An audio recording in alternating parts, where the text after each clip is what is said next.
live 5 for 6 Skyview Network, sponsored by Terry Lambert Hyundai. Sunday is the first day of fall, and the temperatures are not on board, to say the least. We are actually warming up into the low 90s for the first time in over 2 weeks. I will have your full 5 for 6 forecast coming up. Right now on News Channel 6 at 6, tax time in Augusta. How the busy season is going in the tax office as your news at 6 starts now.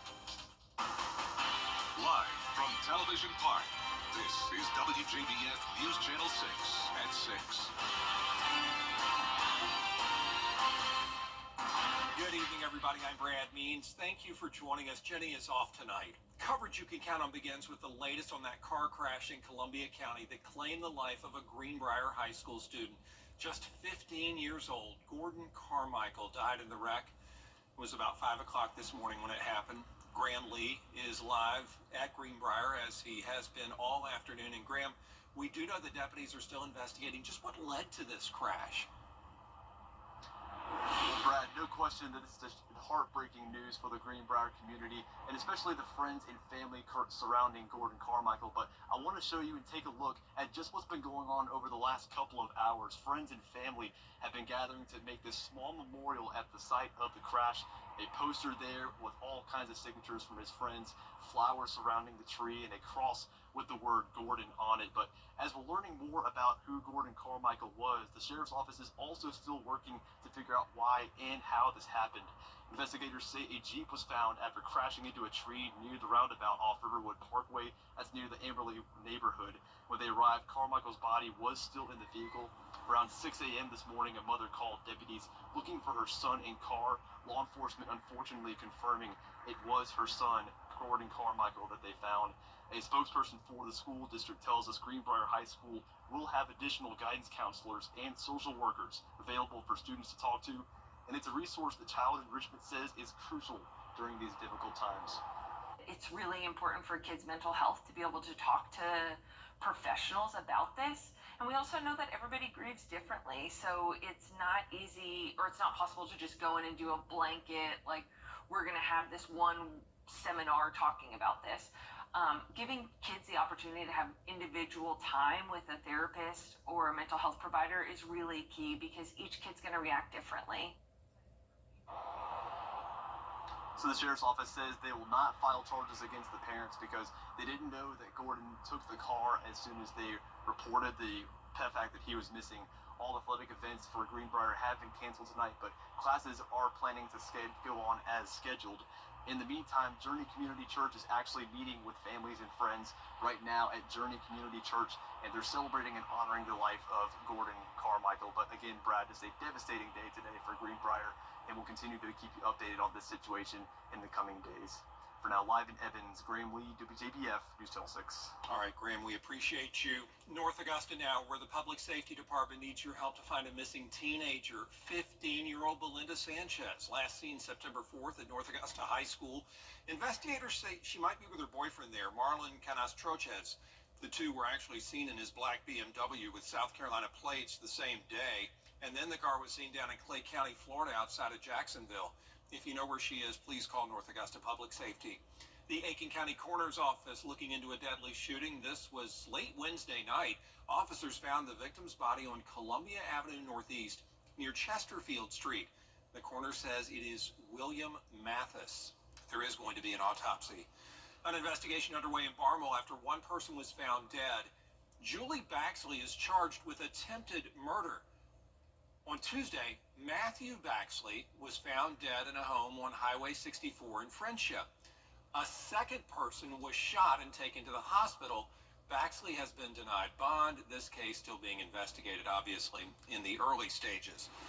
Let's check in with our chief meteorologist, Jenna Petracci, shall we, for a first check of the weather. Pretty nice as we wrap up the summertime. Yeah, definitely no rain to worry about. Temperatures are back to around average, so the typical middle of September warmth, you could say, with mid to upper 80s. Right now on Live Viper 6, as I mentioned, not a whole lot of rain, just some radar interference we're seeing there in Saluda down to Aiken County. It's just Bamberg County that I'm watching at the moment. Spotty showers here and there around Earhart, and more showers outside of Bamberg County.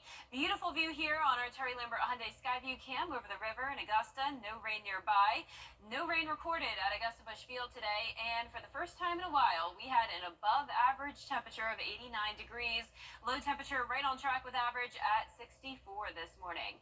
We're now sitting in those low to mid 80s, 81 in Allendale, 85 in Evans, Aiken, you're at 83 degrees, 86 in Millen, Wrightsville at 86, and 85 in Waynesboro. Relative humidity not too bad today, so we don't have to worry about a major heat index issue.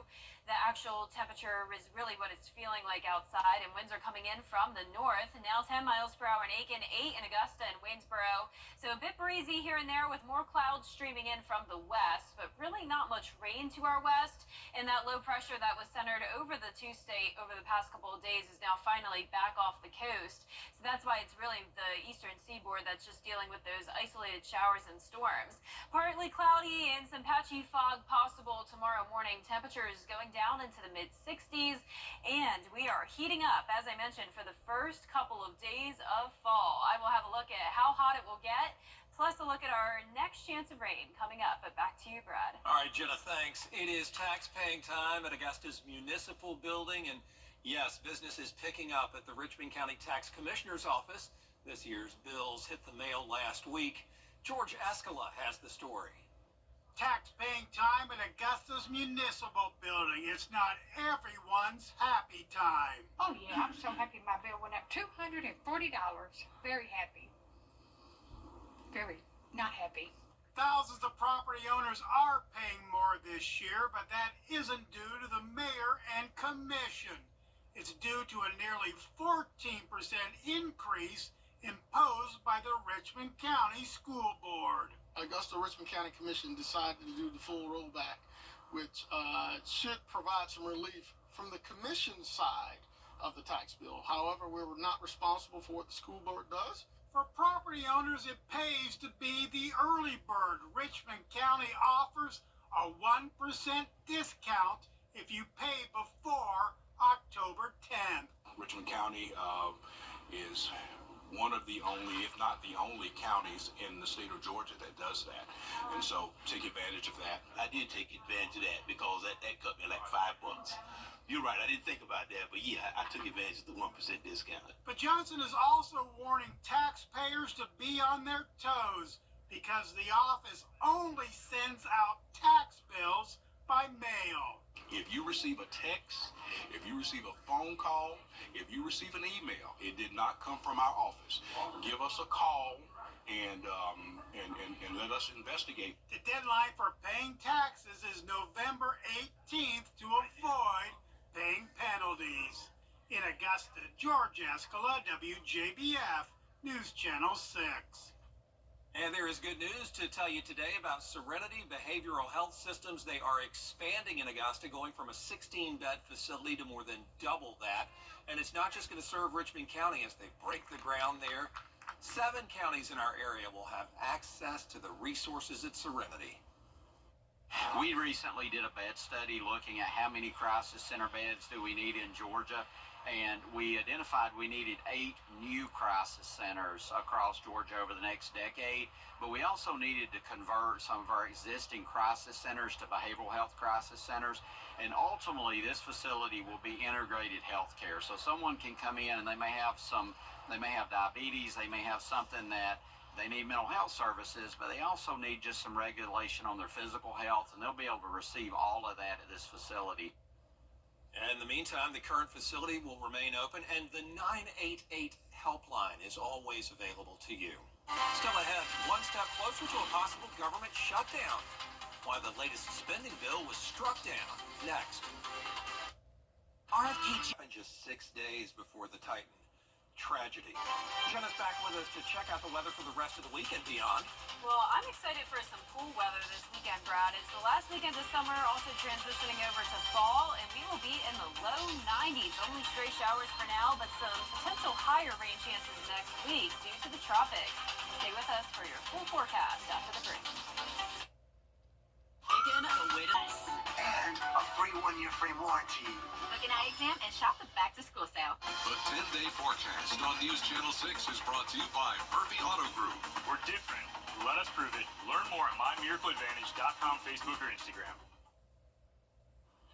Now, your most accurate forecast with WJBF Live 5/6. Welcome back. Well, if you have some spare time this weekend, you may want to drive over to the beach. Enjoy this last weekend of summer. Temperatures are going to be heating up. Here's a view of Edisto Beach now in South Carolina. Terry Lambert Hyundai Skyview Cam showing a nice view there, mix of sun and clouds. 84 degrees here in town. Northeast wind coming in at 8 miles per hour. It's been a pretty pleasant day for us. Not a lot of rain, just some stray showers here and there. Low to mid 80s at the moment. 85 in Sparta, 83 in Washington, 86 in Sylvania, Barnwell 82 degrees, and 83 in Saluda. Spotty showers to the east of us, not impacting the beach at the moment, and no rain at all to the west. We have that low pressure that we've been watching over the past few days now off the coast, and high pressure taking over. So pretty quiet weather for us over the next few days. Still the possibility of some patchy fog tomorrow morning. Temperatures in the mid 60s, climbing into those mid to upper 80s in the afternoon. Game night live tomorrow looking great. Silver Bluff versus Lincoln County, 83 at kickoff. Mostly sunny skies. Don't have to worry about any rain for the game. Low 70s by the time it's wrapping up. It will be a hot weekend though. Summer turns to fall, but the temperatures are not on board. We are at 90 on Saturday, 92 for that first day of fall, just a 10% chance of rain, sunny skies, and some cool mornings still though. So the low temperatures really aren't warming up at all. We'll still be in the mid 60s.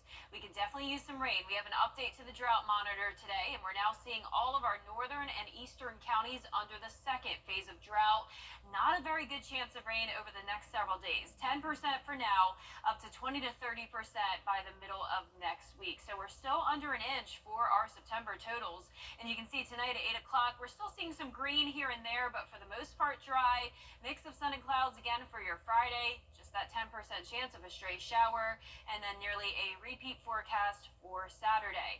We are watching the tropics though, and this could bring us our next chance of rain by the end of next week. It's this area in orange that we're keeping a very close eye on. 40% chance of tropical development here in the Caribbean Sea, and from there it could move into the Gulf of Mexico. Now we have a lot of changes here that could happen still when it comes to the intensity and the track. The models are all over the road here, showing some of the models showing it all the way over in Texas, others like this one showing it into Florida, and then in return, we could have some rain in the CSRA by next weekend. So we'll keep you updated on that as we get closer to the date. But for tonight, it will be dry. Temperatures in the mid 60s. Highs tomorrow in the upper 80s, 89 in Augusta. That 10-day forecast showing 90s Saturday through Monday, then back down into the upper 80s.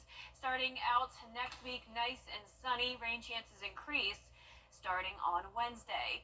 Now, congratulations to today's umbrella winner. That is Betty Jean Girardi from Augusta, Georgia. Congratulations, Betty Jean. We share a middle name. Very happy for you. You can pick up your Viper 6 umbrella here at the station and sign up to win yours on WJBF.com. All right, way to go, Betty Jean. Thank you, Jenna Jean.